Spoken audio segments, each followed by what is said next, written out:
Okay, well, I think here's the first thing. You're telling me, Keith, I went to a repo lot. I just didn't feel safe. I didn't feel good. It didn't seem like it was the right place to buy a car. Right. Okay, then for you, that was not the right place to buy a car.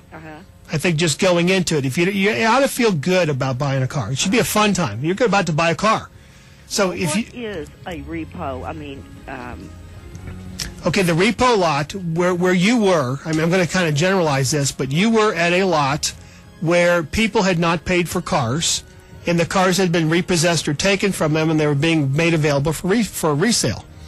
So if you're thinking, okay, now, I didn't feel good about the whole buying experience there. I didn't like the place.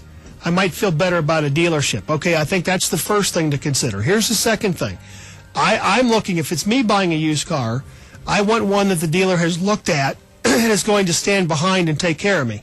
The car in the repo lot was probably just perhaps repoed and sitting there. Well, that's another thing I wanted to ask. So what about a clear title on something like that? Okay, well, obviously you've done some homework because you're using terms like clear title, which means you know a little bit about what's going on here.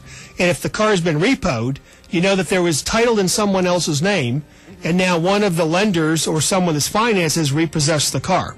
And there may be a titling issue. They're going to go apply for a repossessed title, and now they're going to transfer title to you, and you're wondering, well, what's that prior owner doing out there?